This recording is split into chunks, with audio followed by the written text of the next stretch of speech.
Dios les bendiga, soy el pastor Julio Palacios desde la ciudad de Filadelfia. Este es su programa Diálogos. Tenemos el programa número 16 y hoy estaremos hablando acerca de la prueba de un profeta. Programa número 16.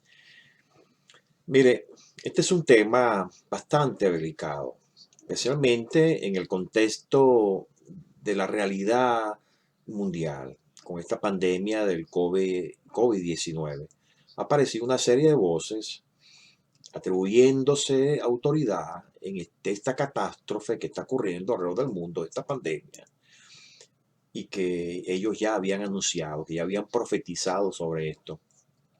Yo no soy la persona de las que suelo criticar la opinión de los demás, pero cuando se trata de asuntos relacionados con la Biblia, mire, ahí no importa tanto nuestra propia opinión, sino lo que dice la palabra, que es nuestra regla de fe y conducta. Es la que rige nuestra vida. De tal manera que al hablar de los profetas y las pruebas de un profeta, la palabra de Dios es clara. Miren, nosotros tenemos que ser como los hermanos de la comunidad de Berea. Berea era una ciudad del Asia Menor, una ciudad griega, lo que se llamaba el Asia Menor. En su segundo viaje misionero, el apóstol San Pablo llegó a esa ciudad. Y ahí llegó a la sinagoga, porque era una comunidad tanto de judíos como de gentiles, y él expone la palabra, y la gente la recibe con alegría en su corazón, pero había un detalle muy importante, y era que los hermanos de Berea, ellos, todo lo que decía el apóstol San Pablo, lo revisaban en las escrituras para ver si estaba de acuerdo con lo que la Biblia decía. Así que es lo que la Biblia nos llama a nosotros, a que seamos nosotros atentos para no caer en el error, en la falsedad, de tal manera que la palabra nos llama, nos exhorta, nos advierte a que nosotros no seamos como niños fluctuantes llevados por cualquier viento de doctrina. Dicho esto, vamos a entrar a tratar nuestro tema, la prueba de un profeta. A mí me gustaría, de manera introductoria, que nosotros pudiéramos brevemente, ¿verdad? Pero esto es muy importante, que veamos cuál es la génesis de esta palabra, profeta, en nuestro idioma castellano. Mire, la palabra profeta llega a nuestro idioma del latín y llega del latín eclesiástico, es la palabra profeta. Así está en latín. Esta palabra, digo eclesiástica porque la Biblia originalmente fue escrita en tres idiomas básicos, ¿verdad? El hebreo, el arameo y el griego.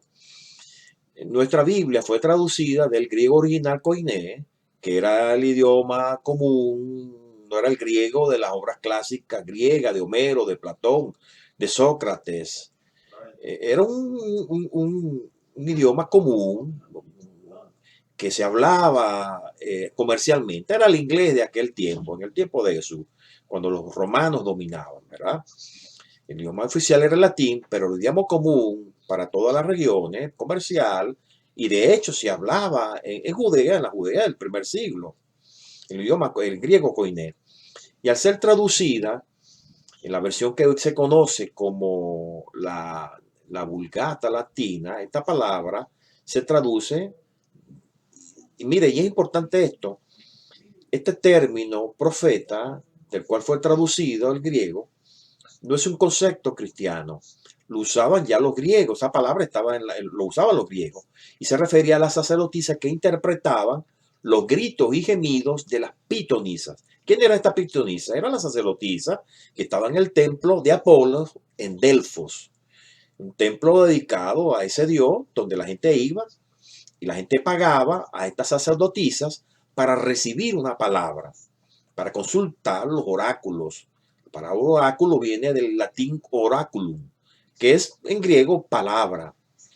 O sea, ellos consultaban una palabra, y esto me parece algo que he visto en los últimos años en ciertas iglesias. Personas que se dicen ser profetas de Dios, que van a las iglesias o son invitados a iglesias para dar una palabra. La gente hace filas y ellos comienzan a hablar el oído y a profetizarle, a darle una palabra. Pues en Grecia Lo que hacían las personas, bueno, lo mismo, pagaban y consultaban el futuro.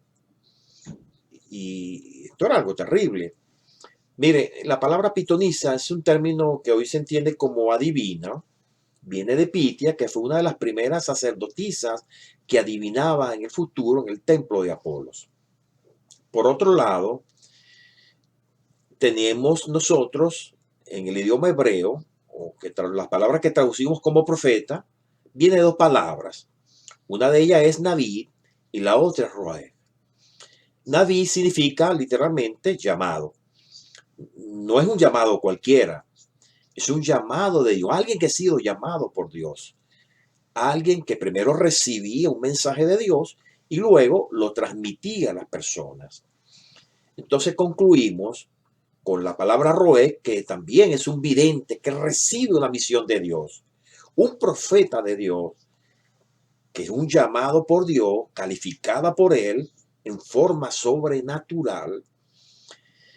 Mire, usted no estudia en un seminario bíblico, una universidad cristiana, un instituto bíblico para graduarse como pastor, como profeta o como misionera. Usted no se gradúa en un ministerio, que la palabra nos habla en Efesios. Un seminario, un instituto bíblico, hay una institución donde se estudia teología, se estudia la Biblia, se estudia las misiones, se estudia la teología sistemática, pero no te hace profeta, no te hace ministro.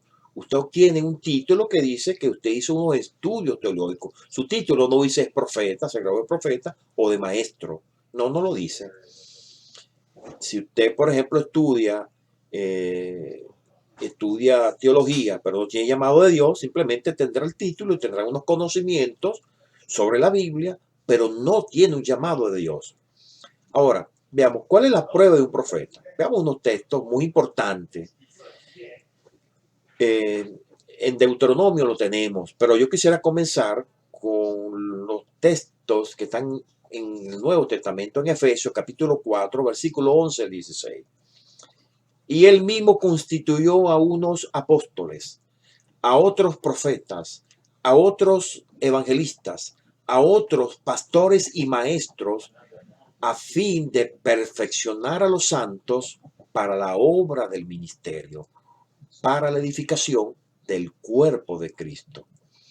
Mire, el profeta es una persona llamada y calificada en forma sobrenatural como un portavoz de Dios. Eso es un profeta. En Jeremías capítulo 1, el versículo 5 al 6 y al 7, dice allí: antes que te formase en el vientre, te reconocí, dice el Señor.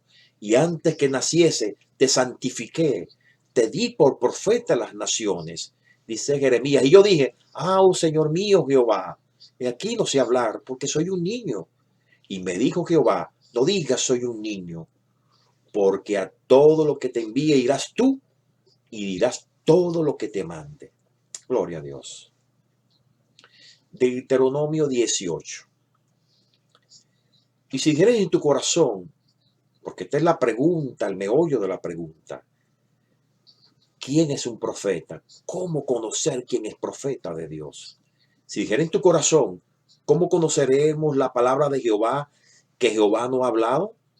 ¿Cómo sabremos si efectivamente Dios es el que ha hablado? Si el profeta hablara en nombre de Jehová y no se cumpliere lo que dijo, ni aconteciere, es palabra que Jehová no ha hablado, con presunción la habló el tal profeta, no tengas temor de él. Mire, los profetas no eran profetas porque ellos querían serlo, sino porque sabían que Dios les había llamado a hablar en su nombre. Ellos no escogieron ser profetas. De cierta manera, Dios los obligó contra su voluntad. Mire, ¿qué significa esto? Oiga, Ezequiel decía, capítulo 3, versículo 14, el Espíritu me levantó y se apoderó de mí, y fui amargado, enardecido, mientras la mano del Señor me sujetaba con fuerza. También son conocidas las palabras del profeta Amós, profeta Amós dijo, yo no soy profeta, le dijo al sacerdote, que le increpó porque estaba predicando en la capital del reino del norte, en Siquén. Perdón, él venía del reino de Judá, del reino del sur. No soy profeta ni hijo de profeta, pero el Señor me sacó de detrás del rebaño. El Señor me llamó y me dijo, ve y profetiza a mi pueblo Israel. Isaías relata en términos poderosos y dramáticos su propio llamado al ministerio profético. Capítulo 6, versículo 1, dice, el Señor me llamó antes que yo naciese, en el vientre de mi madre pronunció mi nombre, puso en mi boca una espada afilada que convirtió en una flecha pulida. Perdón, los profetas tenían y tienen hoy día el gran problema de realmente creer en Dios y realmente amar a Dios, amar al prójimo y la justicia. Tiene un problema muy incómodo de haber visto al Señor, de haber escuchado su voz. Eso no les ayudaba a adaptarse a la sociedad como personas normales. Sus vidas cambiaron completamente. Después de un encuentro con Dios, mire, nadie puede seguir siendo el mismo. Decía Jeremías, al encontrarme con tus palabras, yo las devoraba y ellas eran mi gozo, la alegría de mi corazón, porque yo llevo tu nombre. He vivido solo porque tú estás conmigo y me has llenado de indignación. Mire, esa paradójica mezcla de deleite y furia es lo que mueve a los profetas. Los profetas no eran profetas porque ellos querían serlo, sino porque sabían que Dios les había llamado para hablar en su nombre. Que Dios nos levante hoy profetas que viven cerca de Él y cerca de su pueblo, con ese gran defecto de no saber callarse. Yo soy el pastor Julio Palacios. Hasta una próxima oportunidad. Desde aquí, de Filadelfia, Pensilvania, Estados Unidos. Dios les bendiga grandemente. Y recuerden, si Dios con nosotros, ¿quién contra nosotros?